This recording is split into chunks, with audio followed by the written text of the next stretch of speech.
Walmart gaining in the pre-market on better than expected first quarter results and some pretty good guidance for more. Let's bring in Sucharita Kodali, a retail analyst at Forrester Research. There's a couple of things, Sucharita, we try to glean from this. One is, just that Walmart seems to be able to execute with this management team again and again.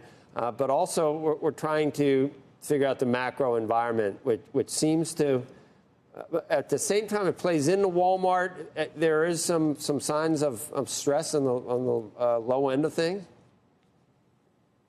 Right. They are certainly able to attract some of those more affluent consumers. But overall, the Walmart numbers were pretty strong, definitely stronger than a number of other competitive retailers like Target. Its e-commerce numbers were actually, I would say, off the charts.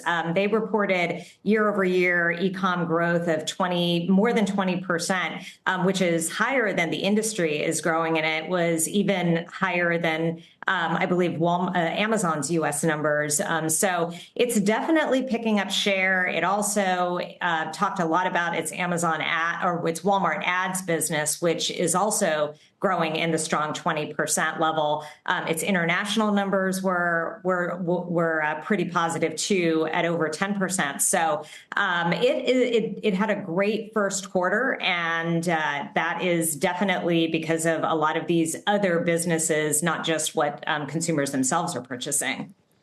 Were you, as far as the guidance, it was raised obviously, and they were positive, but is it still conservative, do you think? Well, it's definitely, their numbers, I believe, are in the low to mid single digits is where they're speculating the rest of the year is going to shake out. It's higher than inflation, which suggests that they are certainly picking up transaction volume. They certainly picked up transaction volume this quarter. But when I saw the numbers, it looked like it was a business that was looking more and more like Amazon's business. A significant part of Walmart's business now is coming from its third-party marketplace, which is part of their e-commerce business, and their ads business, which is, of course, consumer packaged goods companies and other brands that sell at Walmart purchasing advertising to be in front of shoppers. So those are definitely high-margin businesses. They are monetizing a lot of their foot traffic and the eyeballs to their website, and those are definitely parts of the playbook that some of these larger e-commerce behemoths have succeeded with. And now Walmart is just simply taking pages from those already very successful examples.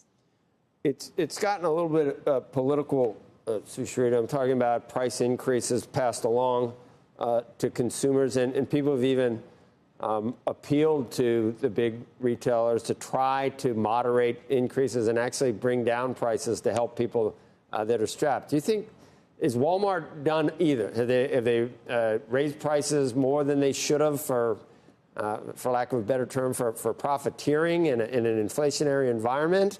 Are they able at this point to bring any prices down to help strapped consumers, or is it exactly what it is? I would not say that Walmart is one of the companies that has been gouging consumers by any stretch of the imagination. I think that some of the other grocery chains have had some of that reputation. I think that even perhaps some of the specialty retailers may fall into that bucket. Walmart has really led on its everyday low price model. It's that EDLP vision that has been part of the company's ethos for decades. And the truth is that part of the growth in transaction volume is largely led not just because of that value equation, but because consumers often do know where they can get the lowest price for milk or eggs or whatever commodities they're purchasing. And often it is going to be a company like Walmart, as well as, there are other players that are